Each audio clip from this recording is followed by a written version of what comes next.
Okay, ready?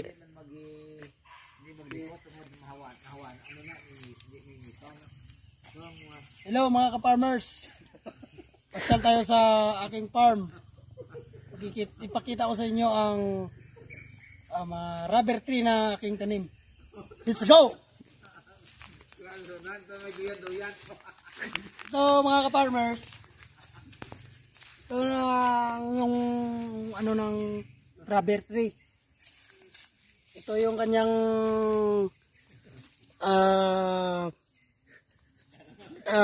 katas. Ito yung ginagawang rubber. Ito. Tapos, yung makikita nyo na ganito, ito yung sugat. Gina-guide yan. Pababa. Para dito siya baon ng niyog. Ito siya, mayroon siyang parang daanan pababa dito sa baon ng niyog. Tsaka may nilalagay na chemical yan para maging buo. Ito na yan. Ito yung binibinta. Yan mga ka-farmers. Ito yung mga gagandang mga klase ng ng mga katas. Ito, makikita nyo, parang marami yung malakas yung tulo niya. Ito ba mga ka-farmers? Malawak pa itong area ko nito. Let's go! Ito mga ka-farmers, puno na. Pwede nang ibenta to kasi puno na. Tanggalin to tapos pag marami na, deliver na. Pero matigas na yung ka-farmers, matigas na oh.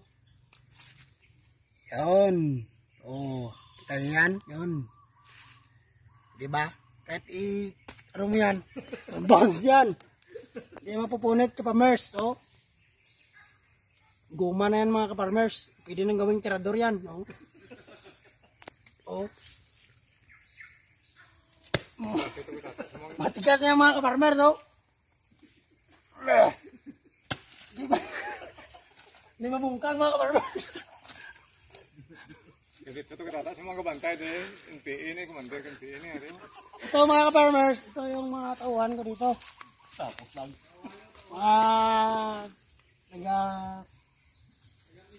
Alaga ng mga tanim ko. Taro.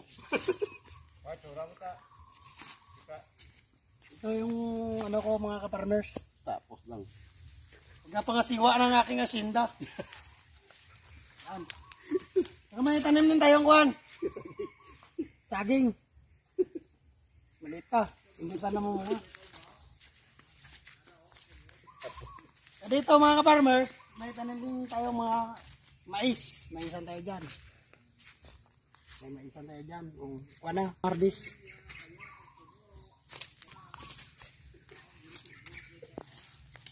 At dito mga ka-farmers, kung napapansin nyo, medyo walang katas. Kasi bagong harvest na ito. Nag-deliver ako ng isang forward. Dito na side. Bagong harvest dito. Tapos sa kabila na naman. Kasi dapat hindi bigla yung harvest mo para tuloy-tuloy ang income. Step by step. Doon sa gilid, tapos pagita, gilid ulit. Yun ang mga teknik ka farmers. Para tuloy-tuloy ang income. So, yung mga maliliit na puno, hindi po pwedeng yan mga ka-farmers. Ang tawag dyan, sanggutan. Wala pang katas yan. Ito, mapapansin nyo, wala nang katas na tumutulo kasi wala ito eh. Pero ito, pwede din tanggalin to, tapos pwede din ito ibinta. Yan. Patigas naman yan. Kinayan ka-farmers. Pero napapansin nyo, walang tulo. Ibig sabihin, medyo ano na siya, Panibago na naman. dry na yung kanya. Wala nang katas. Sa ka-farmers, wala din ano. Pero ito, pwede rin ito ibinta.